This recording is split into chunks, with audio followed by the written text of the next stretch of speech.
Welcome to the Soul Forge, a place of silent mystery, quiet contemplation, and outright mayhem. Join your host, Sean Vanderloo, as he guides you through the adventures of living. Together, we'll talk about life and love, sex and dating, joy and heartache, memories and loss, and so much more. Don't worry, it's not nearly as pretentious as it sounds. Get ready for life, the universe, and everything on the Soul Forge.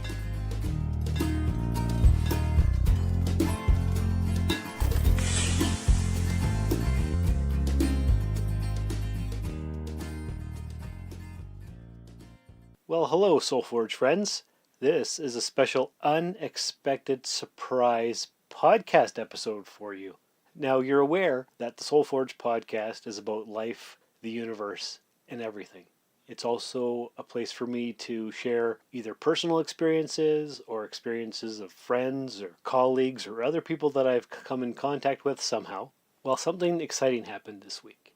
As you know, I do another podcast called The Rusted Robot. And a famous guy that I know reached out to me this week and asked to be on The Rusted Robot. He has a podcast that he's promoting, and it's coming out this coming week, and he wanted to be on the show to talk about it. Well, it was such a great interview, and I had such a good time that I thought I would share it with you folks here. Now, what you're going to hear was intended for the Rusted Robot podcast, so it's going to sound like I'm talking to the Rusties, as I call the Rusted Robot folks. It's such a great interview, and I had so much fun. I wanted to share it with my Soul Forge apprentices, all you good folks. And if you folks could actually share it with all the people you know, that'd be highly appreciated as well. Larry Nemecek is a Star Trek author.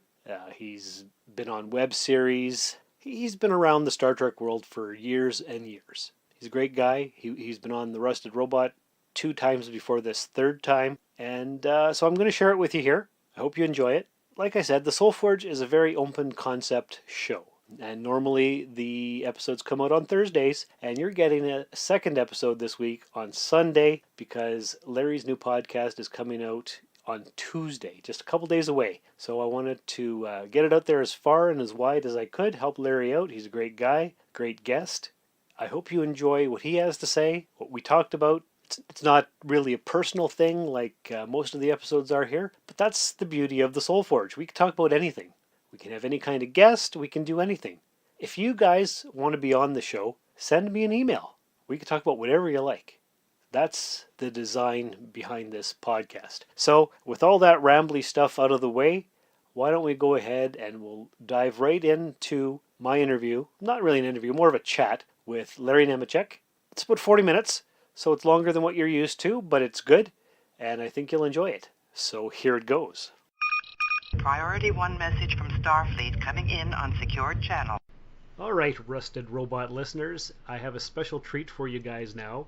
Making his 3rd appearance on the podcast, we have Dr. Trek himself, Larry Nemecek. Hi, Larry. Woo, hey, lucky 3. Okay, we have a ways to get till 47, but we'll work on it. Hey, we're getting there. We're getting there. So, how are you? I'm doing well. Things are in my life they tend to be too crazy busy, but usually with a good outcome. So. Oh, good. That's good. A lot of good things, and we have Trek back on TV finally. The fallow years are over finally. So. Finally, we waited forever. What do you actually think of Discovery? I'm good. Well, I'm back and forth, but overall I love it, and I know that some of the people who are making it are old. I say old Trek fans, and I mean that with all the love. But it's been an interesting show. We can get into this, but I think a lot of people don't realize exactly how it's almost been three shows in one. It's almost had 3 evolutions. We laugh about how Star Trek series take 3 years before they settle down and get good. Yep. And I would suggest to people that measure, what is that in the Discovery years?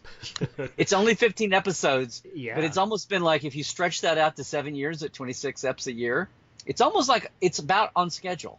I think you're right about that. Now the thing is on the Rusted Robot, I love the show. I think it's fantastic. And my co-host Josh, he hates it, and he actually stopped watching after episode 5. So I try to get him to go Wow. back. Yeah, he anticipated it. He waited for it, and he couldn't stand it. And I think it's great because I think they're subverting all the expectations, just like The Last Jedi did. Well, right. And well, here's the thing. So I have reservations about the visual canon mainly. Yes. And I'm fine with the Klingons. I'm all for some species diversity. I think they'll get around to that. I mean, there's the reality side of my brain, and then there's the hopeful fanboy side of my brain. Yeah, I agree. And the business sided, I know how Hollywood is. You know, here's the world. And I always hope for a compromise between the two at best. And if one leans the other way, that's great. But just being on the air is a business decision, right? Yes. But the other side of the practicality is the evolutionary hoops the show has already jumped through, and the fact that somewhere along the way the project didn't implode. Yes. You know, which shows, we can get into that, but it shows like the importance of Star Trek and the importance of how CBS was bound and determined to launch their all-access service, and how it just happened to be Star Trek was what made sense to launch it, just like it made sense to launch UPN with Voyager. That's right. But yeah, no, I love the show. I love the way it's evolving. I think that's the part. I think when this is all said and done and we look back at it in hindsight, rather than the valleys between the peaks, like right now we're in the show to show to show moment, which is annoying. And I think 3/4 of our discussion, you know, will go away, just like it would have with any other show, except this is the first show of the social media era. So the discussion in between shows seems 1,000 times bigger than it ever did for Next Generation or even Enterprise. Yes. Because it is. Right, because we're right in the midst of it, so we can't see the bigger picture.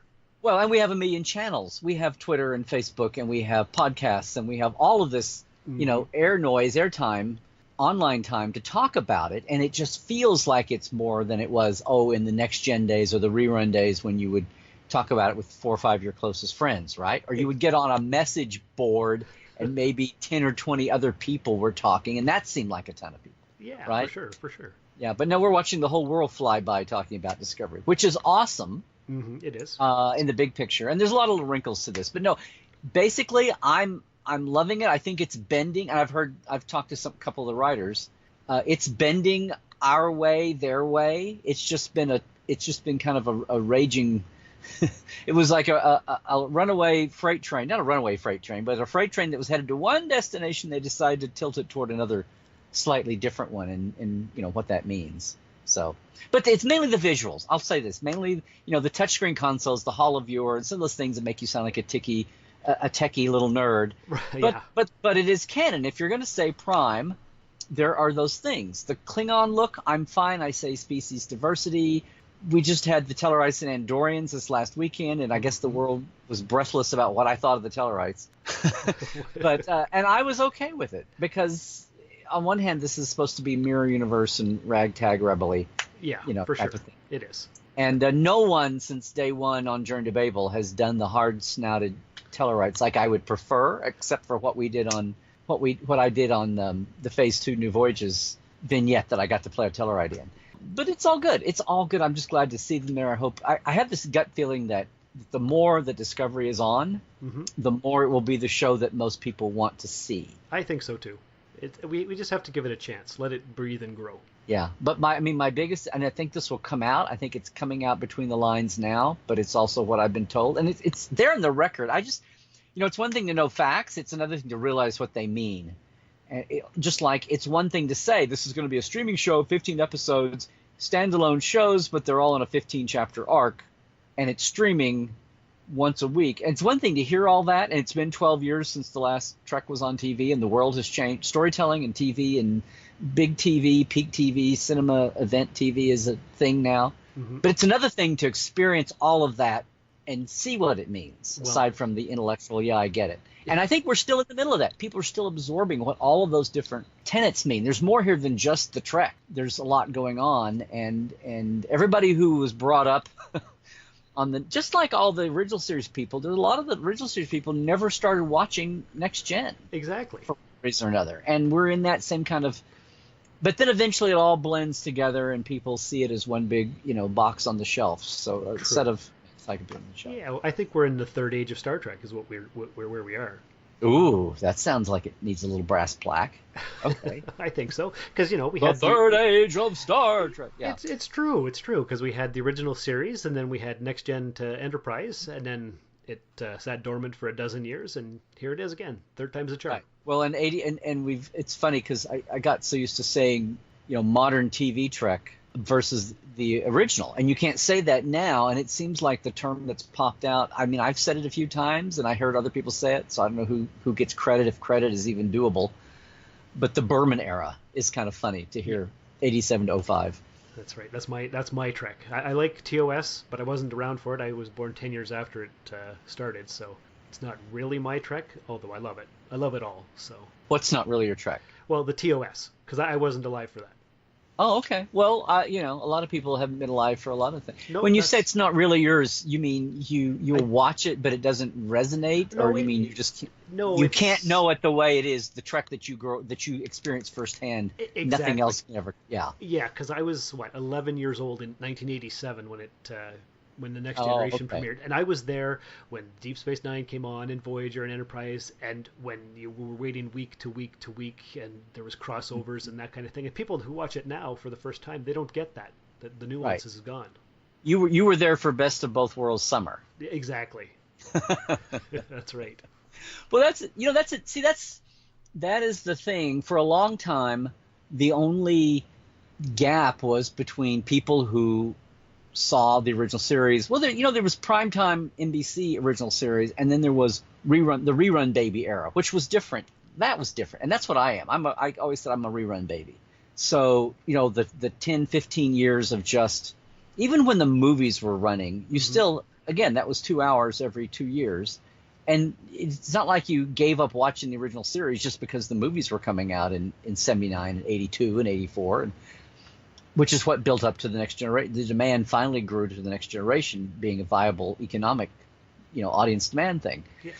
But for so long, the only gap was, were you an NBC primetime watcher, or were you a after school kid that watched it at 4 or 5 every day after school, or at 6 in the evening before and that was the two dynamics. And then when Next Gen started, and a lot of people dropped out of active fandom, or their life changed, and they were still a big Kirk, Spock, McCoy 60s fan movies, but they didn't keep up with all those shows that are on. No, that's right. Which is amazing. But then in turn, those shows, starting with Next Gen, the original audience, it was 10 times bigger than it had ever been for the original series, which itself was huge and was the first Dead show to be resurrected as a movie, and then Dead show to come back is not just a crappy little tacked on, Bonanza of the Next Generation, but actually a thought out, we spent bucks on this, concept for a show and a wider universe and a franchise, and creating all these terms before they were buzzwords the way they are now with, the Marvel DC or the DC universe, the Marvel Cinematic Universe, and all of these things that are concepts now. And Star Trek was just doing because people wanted that. And it made sense. And yes, there's 2 series and a movie on now, as icing on the cake.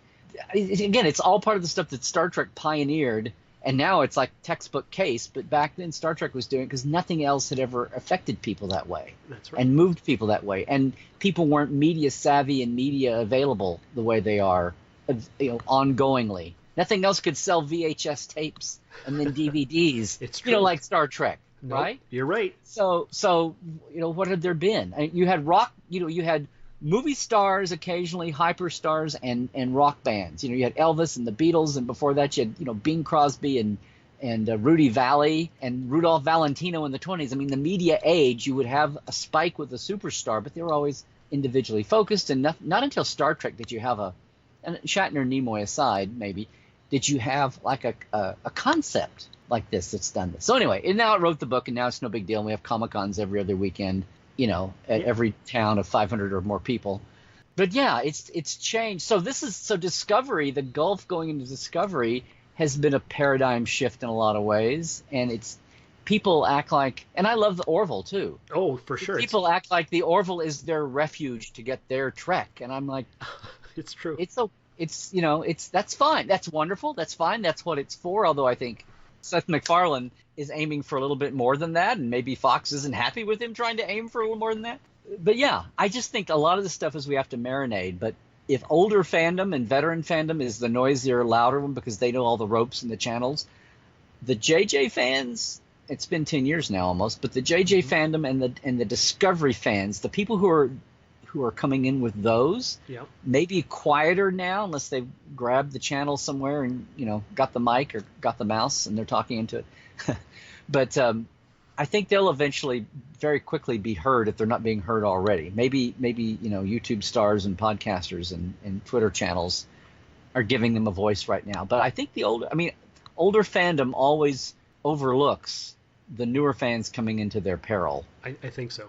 I don't know where I'm going with this, but I think it's something I'm very intrigued with. I want to really listen, because this time it's not just it's not just the subject matter and the way the show Discovery's done, but it's realizing that we're in the streaming age, we're in the premium channel, the binge watch age, and people, if they're first time coming to Trek, even if they're watching an old series, they're experiencing it totally differently than the way everybody has up till now, just because of technology and media, and the idea that even streaming that Discovery is coming out once a week, that's almost like a throwback notion that's kind of cute. So it's like in the middle of everything else being so accessible. I like it that the streaming kids are having to get Discovery once a week, and it didn't just, which I knew they wouldn't do that. It didn't just drop a whole which would have been a whole waste, right? Like Netflix, yeah. Like on online demand time. And all the buzzword, all that would have been lost if they hadn't done it a week at a time. But anyway, it's a nice throwback to them getting it that way. Which, see, older fans don't even think about it. No, exactly. But yeah. Anyway, but yeah, there's so much cool stuff about right now. People who are like narrowly focused on. That's why I have my fanboy bits like, Hall of Viewers, But then the producers are saying, we hear you. Things are going to happen, and when you factor in mirror universes and universe jumping, and maybe somewhere we've been Prime adjacent or we've been Mirror adjacent, and we're not really into there's all that stuff. So until they say that and move ahead with a second season, what's the point aside from And I wouldn't be surprised if they're not in the Prime timeline to begin with, and they never were. Say it again. I wouldn't be surprised if they were never in the Prime timeline to begin with. They were never in the Prime, right. If they were like Prime adjacent or something, just slightly off. Yeah, and they pop in and they have subdued palette velour like Pike and. Yes. Although David Allen Mack has already tried to retcon things and gap smooth a little bit there, and say that only the Constitution class ships had those style uniforms. Yeah, so. I haven't read the book, but I've read reviews on it, so I'd like to get my hands on that. But I think when the time goes by, we'll look back at this first season of Discovery and realize time will show how it really went through, the Brian Fuller startup, and then the transition between the Brian Fuller team and the eventual team under Aaron and Gretchen, and then when they were free and clear to maneuver. Yes, that's clear right. and free to maneuver, basically. Yeah. Mm-hmm. Yeah. It was like space. It was docked, then in space dock, and then now it's out going through warp maneuvers, and so that's why I'm really excited to see after the break what they come back with for their second season. But, that's going to really show what it's all about. Yeah. Other than Star Trek Discovery, I'm sure you have other things going on. Yeah. Well, did I hear you say something about a podcast? Actually, that's true. I did. Now you know that the Rusted Robot's been going on for 4 years and change, and this is your third time on it. Last summer, what I did was I started a new podcast called the Soul Forge Podcast. Oh, okay. It's not a geeky thing. It's more personal stories and growth and progress. And I don't have a lot of listeners. What I should have done was actually gone on other podcasts and spread the word. Well, you can still do that. Oh, I can still do that. And I think spreading the word by interviews with other people is a good idea. Do you think that's something that you would like to do one day? Maybe start up your own podcast? Well, how about this, Sean?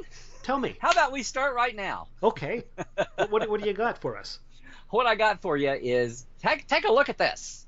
Fancy you should say that, because January 23rd, and people will be hearing, in the future, if you're listening to this as an archive, you'll know already. But no, Rod Roddenberry came to me okay. after years and years. I love coming on your show, on other shows, other podcasts. But years ago, when the podcast boom started, I thought to myself, should I jump in and host my own? Yes, the answer is And- yes. And the answer is yes. Well, there were so many by then. There were lots of good ones and many, many more, maybe not so good ones. But a lot, good or bad, a lot of people are analyzing shows. They're talking about current events, or they're doing both, or they're looking at whatever it is. I didn't just want to throw my podcast on the pile. I didn't just want to be more same old, same old. Well, I had a couple of ideas, but I knew they were going to be, a little more involved. So I had plenty of other things grabbing my time. You're a busy guy. What do you have going on? Yeah, well, I mean, my documentary, The Con of Wrath, that I've been, trying to wrap up now after 6-7 years here. We've just been doing it a little bit at a time, which was the plan, but now we're landing that. And launching my Portal 47. 47. 47. No!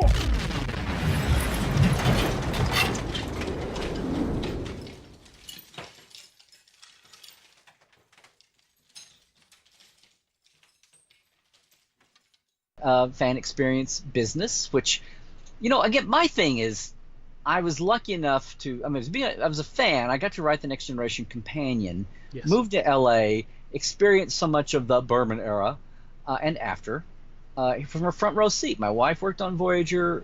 I helped launch StarTrek.com, worked on the experience at Vegas, and have been lucky enough to be a convention guest and convey a lot of the firsthand witness Trek experiences that I've had to people, and had a hand in on creating some of them. And just knowing the people and keeping an archive of somebody doing so many end-of-year interviews that I've got, their audio, and now switching over the last few years to video, but so much of that recorded in firsthand experience and just knowing people and having people's trust. And so much of that has not been out in the general. I mean, you can only do so much with even, convention appearances and interviews and DVD extras. That only still is scratching the surface of the amount you get with some people and even the people. Right. And that's what Portal 47 is all about. Our where no savvy fan has gone before, when your in-depth guide to more backstage Trek, like a mini con all year long from wherever you are, that we do over the internet and live. But even then, there's so many more angles of Trek to get out there. And so, Rod Roddenberry is running the family's legacy there, and Yes. they donated a lot of papers to the UCLA archives. Like Nick Meyer has a lot of his papers at his alma mater, the University of Iowa.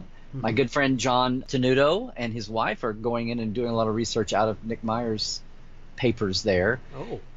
Not a lot is coming out other places, but last summer, Rod Roddenberry and John Champion, who Mission Log co-host podcast. right, which was the flagship Roddenberry podcast, and they've since taken on a couple of other ones that were already in existence. That's true. But they came to me and said, Rod said, I want to do something with, we've got even more of my dad's papers and files and letters and memos and things that are still not in an archive yet. They soon will be, but I want to get them out in the world in a new way. And he and John, and then me in the mix later, came up with the idea for, drum roll, the Trek Files. The Trek Files, is that a new podcast? That is a new podcast, yes. Thank you for asking. Are you going to host that? I'm going to host that. No kidding. When does that come out? They asked me to do this. We've been working on it, but it will debut January 23rd. So if you're hearing this later on, it's out there. Very simple. It's under the Roddenberry Podcast Network wing, Roddenberry Podcasts. You can go to podcast.roddenberry.com and subscribe, or find the way, your podcatcher of choice is in there, iTunes and all the rest. It's also like Mission Log. It's also on the Trek FM network and feed. They carry it too. We may wind up a few more places. Wow. But it's very simple. It's 15 minutes every week. Comes out on Tuesdays. It'll be out once a week. And myself and a guest are pulling one document out of the pile. It might be one page. It might be 20. We have a little highlight section, but we talk about it. Okay. We, in the context of its own time, in media, in Star Trek's development, in Gene Roddenberry's life. Oh, wow. And in the people, some things are from Gene, some things are to Gene. Okay. So it's who was involved, what was going on with this tale. And, they're from the 60s, they're from the 70s, like all the movies that were trying to happen didn't happen. and they're from the 80s.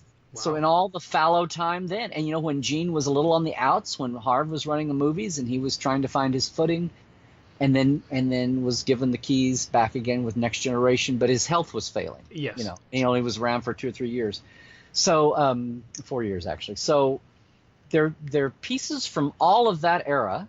Okay. And we start off with a piece that's not so rare, but Rod wanted us to start with the original pitch for Star Trek, because there's a section in there that is relevant to today. So hopefully everything we do is fun for history's sake, but is shedding light on people just coming to Star Trek, just coming in from the JJ movies or from even Discovery. In fact, we have another piece that is very much from the 80s going into Next Generation, but I fell off my chair because it spoke directly to a verbatim line in the pilot for Discovery. Oh, wow. Okay. We have another piece that is going to make history, I predict, that we'll have, because I had no idea. Another document we found, I had no idea existed, and it's amazing, and it will have the Trek world abuzz for ages. I mean, we'll have headlines for it. So I'm really excited about the whole series.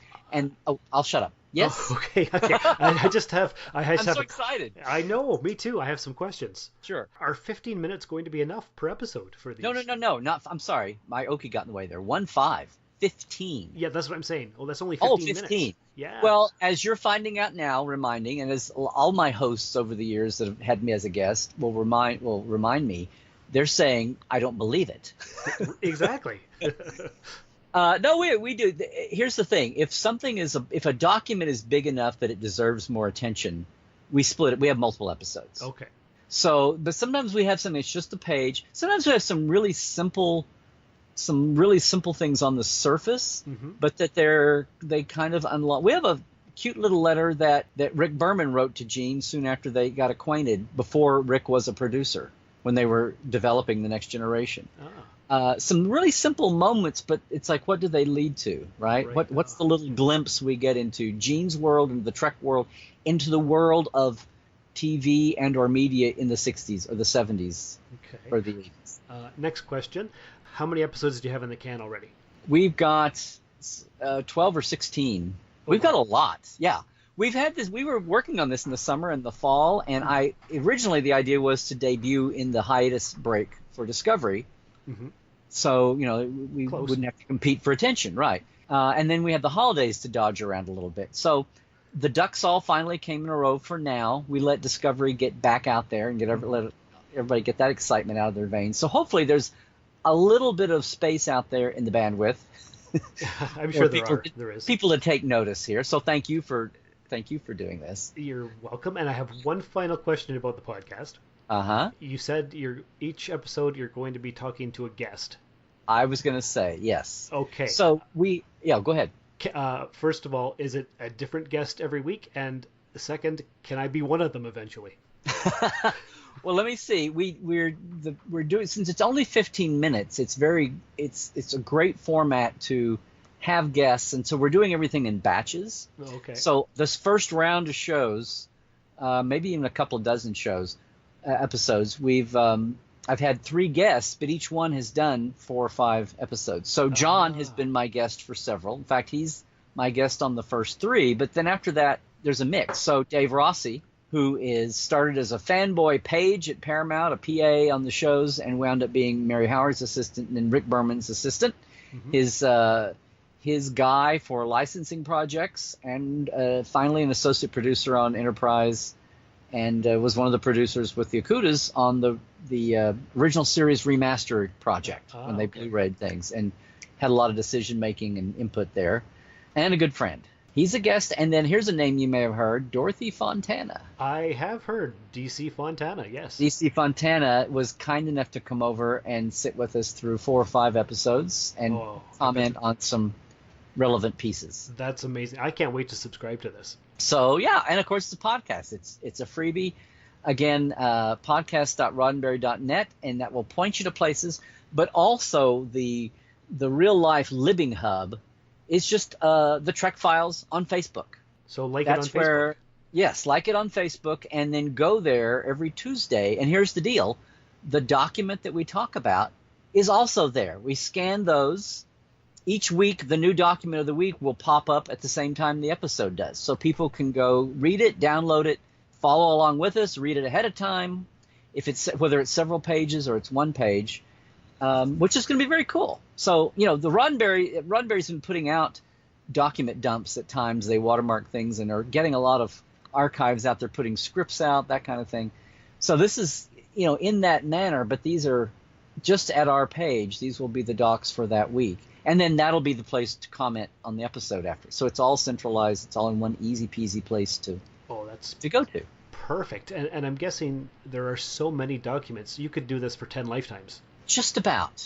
Right. Right. And like I said, the pilot show, the episode 1, is not a rare piece. In fact, if you call I don't care what generation you came in, if you don't eventually get around to reading our first document, I want to rip the little Star Trek name badge off your resume. Right. right off your shirt. Off your uniform, yeah. Off your uniform. It's Gene's original pitch back in '64. Oh, I'm sure I've read it. I must have. But of course you have. And anybody that was was an originals era fan who had Stephen Whitfield's Poe's Making of Star Trek classic book, that it's not verbatim, but he reprinted so much of the original pitch in there. Mm-hmm. But Rod wanted us to start off the show. Rod's executive producer. Good. And he's guiding. He's not actively giving notes back. He did on the first few episodes just to make sure we're on the same voice. We were pretty much there. Like he does with Mission Log. Like he does with Mission Log. Mm-hmm. Like he does with Discovery. Yeah. As an executive producer. But he wanted us to start with highlighting a specific segment in that pitch, which underlies what all real, as much as fans love to talk about, it's not true Star Trek, that's not Star Trek. Here's what Star Trek is. As much as anything, what underlies the Star Trek notion and actually speaks to our times once again, just in a broad cultural sense. So I thought it was, it's really funny. After all these years, it's a two-sided coin. About 5-10 years ago, when I was, when the world kind of blew up, when Viacom divorced and the Berman era ended, mm-hmm. and the Decipher and the fan club that I had been working with, Communicator Magazine, all but went bankrupt, and they dropped their license. And everything I had known, the people I had worked with, everything went topsy-turvy. And on top of that, the internet and the digital revolution was happening, and we didn't work with Dead Tree Media anymore, right? And mm-hmm. business models and all of that, everything was upended. It's like, well, what now? And I was trying to find my way back. Everything was topsy-turvy. And anyway, it's since that recovery has come back, I thought at the time, maybe this is the time that I should shift gears. Maybe I should go sell shoes. Maybe I should get back into journalism, although journalism was, as it was known, was on its last legs. And I thought that everybody had heard everything. I thought it's been 20 years, it's been 30 years. People have heard all these stories. They know all this stuff. And the internet is coming along. Things are online now. Memory Alpha was starting to come along by then. Wikipedia.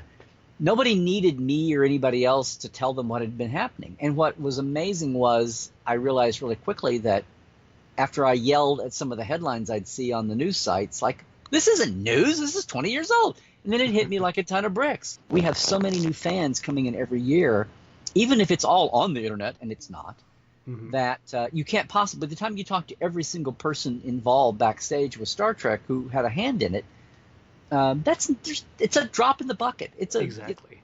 There's just a tiny fraction of what's even available, much less if people actually go deep dive through what's on the internet, right? Oh, that fraction that is there. Mm-hmm. So I was like, I get it. This is new to tons and tons of people, millions and millions of new fans, thousands of fans every year coming along. And I went, okay. And it was very gratifying to have people say, when I first started doing podcasts and going, oh my God, I thought, I'm going to tell all my stories and I'll be out before I've ever done anything with them. And A, that hasn't happened.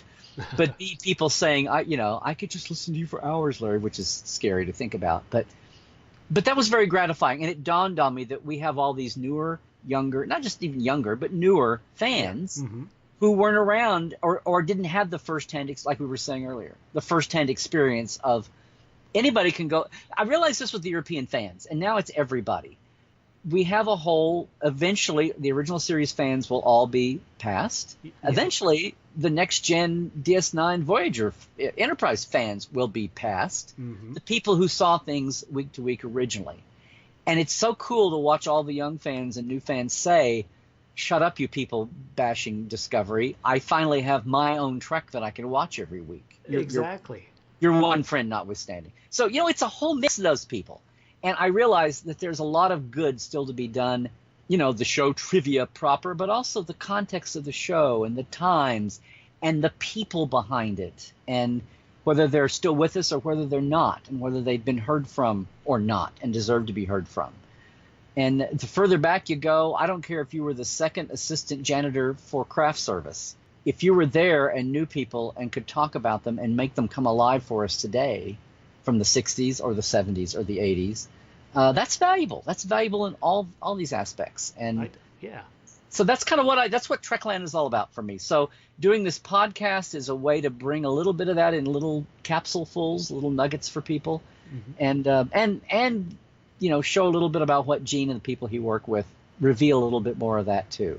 I think it's a wonderful endeavor. I'm excited. I can't wait. I'm going to download it I wish it was more than once a week. Now, Sean, there's plenty going on out there. I hear they're even doing a new Star Trek show now. So, Oh, I heard something about that. But no, and it gets back to the point of, I said I didn't want to do a show on my own. I still have my other main idea I want to do, and hopefully we'll start working on that now. But when Rod came to me with this idea and John worked on a format, I was like, I'm there. We can do several at a time. We can have guests. We can get out I hate to say new content because it always sounds like dog food to me. Like, here's another can of content. Right. But we can open up so many new facets and insights for people that I've never seen before, much less other people. Oh yeah. And add that to the tapestry of what's there and just add that in. So my own little personal goal of not having just more same old, hearing one more person talk about one more old thing. We are, but hopefully it's all kinds of new old things. So new angles, new insights, It'll be new for somebody. Yes. I need to keep telling myself, all of this is new for somebody, which is wonderful. And you know what the thing is? Even if I've watched an episode of Star Trek 10 times, I'll watch it 12 more times. I may have heard the story once. I'll hear it 10 more times. I love hearing it. And I think I'm like most Star Trek fans, and everybody just wants to soak it up and get as much as they can, even if they've heard it before. And you just remind me of something else. You know what the coolest thing is, watching an episode for the 10th or 12th time and still finding something new. Because you do. I have. Yeah. Even if it's just your eye notices its original series and, oh my God, there's a piece of duct tape sitting where the bridge red rail, somebody forgot to take it off when they filmed, right? Yeah. I saw a clip just today, or somebody somewhere on some site had a frame grab. It wasn't something special. It was just Riker, but it was a rear angle on the D bridge where they're up against the aft stations looking forward, and up on the ceiling piece there's like a black square. And somebody said, I wonder what that is. And my first thought was, that's hidden. That's an angle you never see. It's very high. That was probably some kind of a mounting bracket for light, because they were always notoriously having to deal with lighting on that bridge. And then Voyager and DS9, they started building in the set design included, lighting things. And I saw somebody down below had taken the time to write to Marvin or Dan Curry or somebody who was online before I had a chance to, and they said, it's a mounting bracket for a light instrument. Nice. But but that's exactly what I mean. There'll always be questions and the race for answers and understanding. And, the years go by and we don't have a lot of the creators with us forever. Well, that's right. So and it's so easy. Any fan of anything, the shiny, bright faces out front are who you glom onto, because that's obvious. That's what sells the show. That's what makes it come alive. And we love the actors. But when you get to a certain point in your fandom, you realize there's so much more beyond what you're going to glean from the actors in an interview, seeing them on stage, live, and you love them, and they're the charismatic machines, Oh, yeah. But the overall depth of Star Trek is going to come from the writers, producers, just the first step, and then all the creative designers below that. And then when you're really at that level and you just enjoy, then you're watching the extras in the background that don't get any credit and you don't hear them talk, and you get to that level, the stunt people and and all of that. And that's what I love doing, and that's what, Trekland, and that's especially what, Portal 47 is about. And the Trek Files is another little way another angle we can bring that out. And again, it's something that I don't think is out there anywhere. So I really appreciate Rod and John coming to me and asking me to do this. So. It's terrific. It's a deep dive behind the scenes. I can't wait to devour all the episodes. Just to reiterate, all the stuff that you're doing, where can people find all that stuff? All the stuff. The best place, I guess, is still LarryNemecek.com, my website. Okay. And, you can get to Portal 47 there. You can get to my store. You can get to the Con of Wrath that we're trying to wrap up now in our post time. And at Larry Nemecek on Twitter, which is the same as my YouTube channel. And at Larry Nemecek's Trekland is my Instagram. Yay.